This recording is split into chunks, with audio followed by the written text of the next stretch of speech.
Hey everyone, you're listening to Live with Necee. I am your host, Opal Bailey, and I have a wonderful guest, Donn Weaver. He is here with me today from Brevard Veterans Memorial Center and Park. Hello, Donn. It's very nice to be with you today, Opal. Thanks for inviting me. Oh, you're welcome. You know what? I believe that it was a divine connection for me to come out to the Founders 50th right, at celebration. The Cape Canaveral Park there and be together on a sort of a patriotic day and at the same time meet and go forward with this interview. I appreciate it very much. Yes, sir. Yes, sir. You know what? I didn't see your Army on your shirt when I went there, but I just knew it was a connection. So there you go. Can you just tell us about yourself? Well, sure. I first of all, I have my wife Jeannie and I, and she's sorry she couldn't be here today, but perhaps another time.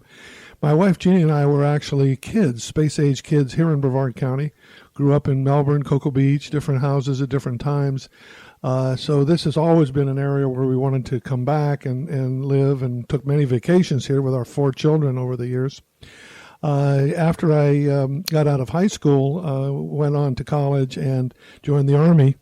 I actually, in the Vietnam era, I actually enlisted in the Army.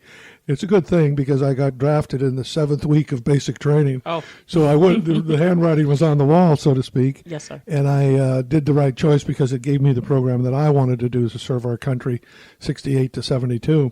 Sadly, like a number of military personnel the last couple of years, there was a reduction in force, and my wife and I, with 1 child and 1 on the way, were kind of caught. We're wondering, should we try to stay with the Army and not get booted out? I always remind people, 2 years ago, 1,000 Army captains, I was an Army captain at the time, 72, 2 years ago, 1,000 Army captains were fired while in combat in Afghanistan because of a reduction in military force. Our military size comes and goes, but it's sometimes caught in the middle at that point. So we went to graduate school at Florida State. I don't like anything resembling Florida Gators, so I'm a Seminole all the way in terms of, I'm just kidding out there. I know. But we did graduate school on the GI Bill at Florida State. Then we had 2 job offers, the University of Georgia as a lowest level possible professor, or the Foreign Service with the State Department in Washington, D.C. I chose the latter, and we spent 40 years until our full retirement in 2013, on staff and on contract in the Foreign Service, representing all of our listeners, the American people, abroad in 8 countries that we served in, and I've been in 102 countries. Had to learn 5 foreign languages, which became more difficult each one as I got older. But I feel very strongly that I got to do what I wanted to do in my life, and I did live the American dream. When we got out, there was no question we were going to come to Florida, Cocoa Beach, and live in Brevard County. And for about 3 weeks, I enjoyed my retirement. My wife said, okay, that's twice as much husband, half as much money. Get out and do something. So I came to the Veterans Memorial Center, and within a few weeks was joined and have been doing quite a few things with a number of organizations in Brevard County since then. But I've found that Brevard County was the right place for us to settle. 70,000 veterans live in Brevard, 22,000 active duty personnel. It's the 2nd highest county in the country in terms of percentages of veterans and military to the population, and it certainly supports the military, as we'll talk later, what's happened at the Veterans Memorial Center. Wow. So were you a child of a military dad? Or Exactly right. My father was in the Navy when I was born, and the war just had gotten over. I won't say that when my wife was born, but I'll say 1946, less than 1 year after victory in Japan against Japan. And he was in the Navy. He joined when he was 16. Like many Americans in World War II, lied about his age. They weren't checking paperwork too well then. So at 16, he joined the Navy, served on battleships and submarines. He was one of the few Navy people that was on the major Tarawa and other major campaigns in the Pacific. Then his battleship was refurbished and ended up at D-Day on Omaha Beach, supporting the troops storming the beach. He got the GI Bill like I did, and ended up finishing high school and getting a degree in electrical engineering in Massachusetts after spending 2 years back in the Navy in Key West. My first visit to Florida was when I was 3.5, spent 2 years in Key West. And at that point, he had finished and got into the space program through a company that was then called North American, became Rockwell, and was one of the contractors with NASA to put a man on the moon and everything else. My wife, I proposed to my wife on July 16th, 1969, as Apollo 11 was lifting off at 9:20 in the morning. She said yes, subject to making sure we had it, because I was going overseas at that point. So a year later, we got married in Cocoa Beach, and had 2 more years in the Army. That was smooth. It was a very smooth move. The only problem was a 16-foot boat, 9:30 in the morning, and there were 3 other women on board. So I had to maneuver them to one edge of the boat because I wanted to do this kind of alone. But we were both space-age kids. We knew each other since we were 12, 13. So it was, I picked the right woman. Our 47th anniversary is this October. Wow, you did pick the right lady, didn't you? Yes, I did. Tell us, what was it the Army about? How was it like? It was, sadly, it was a very different Army than it was now. I was in from 68 to 72, the height of the Vietnam War. I was able to go to Officers Candidate School, infantry, so I was an infantry officer. My first assignment right after training was to Korea, with then to go to Vietnam. But by the time the war evolved, by the time I was supposed to go to Vietnam, I ended up staying in Korea. And spent 14 months there before coming back.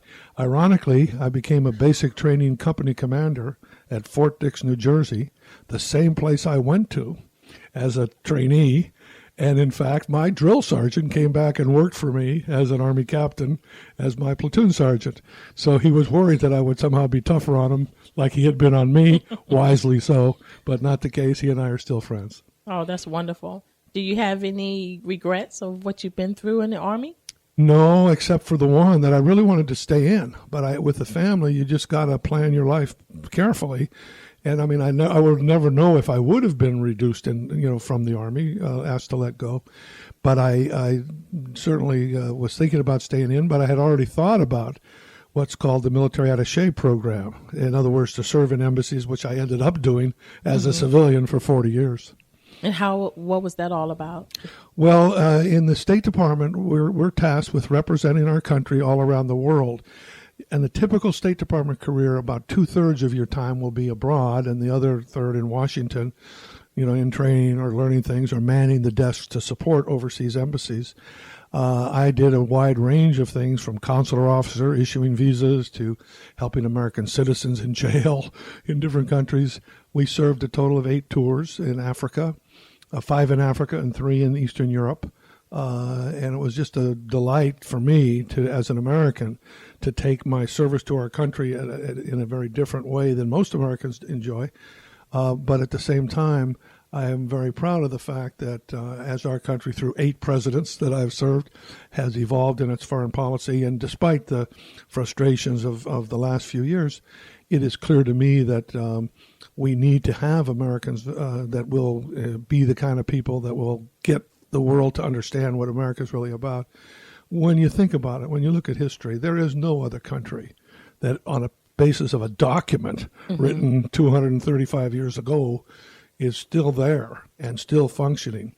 And the way I put it, and related to the military, since the early 1900s, the United States has fought in major campaigns, lost huge numbers of people, and has not seized and kept an inch of ground. We are not a conquering power. We are a liberating power. And to me, that's very, very important. And one reason why I think that being a veteran now is an honor, because without veterans, we didn't liberate anybody. Without veterans, we're not America. Well, you definitely said a mouthful there. I believe in honoring the veterans, because you served a lot. You endured a lot. Things that you can't even say.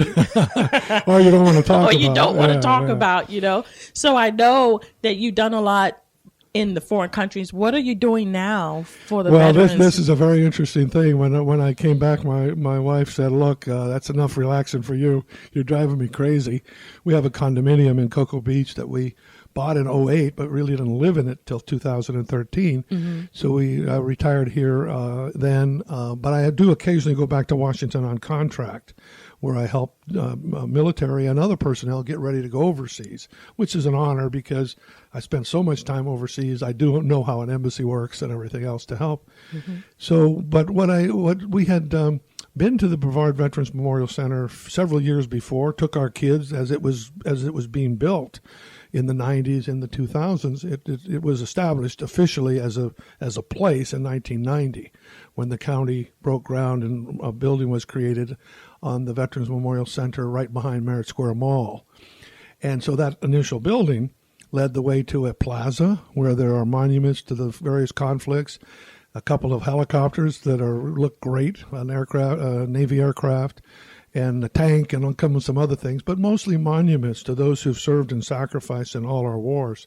I was very proud when we first got here that we were able to lead an effort with the help of so many at the Veterans Center to create what I've still seen as the first monuments and recognition that I've seen not on U.S. government property to those who've served in Afghanistan, a war, our longest war in history, still going on, and Iraq. And in fact, on the Afghanistan monument, there are 16 Brevard County residents, living predominantly in Brevard County, strong connections who were died in combat. But we also recognize the 1.5 million that served. Yes, sir. It's hard to believe, and many of them were the same people going back and forth many times. So the plaza developed, and at that point, I said, well, what can I do? And I started volunteering, and they asked me to take over some leadership roles at various times. And then I think the most significant thing that I was lucky enough to do is to be asked to head up the expansion program, to take it from the 1990s into the 2016s. They'd been trying for 15 years to expand the place.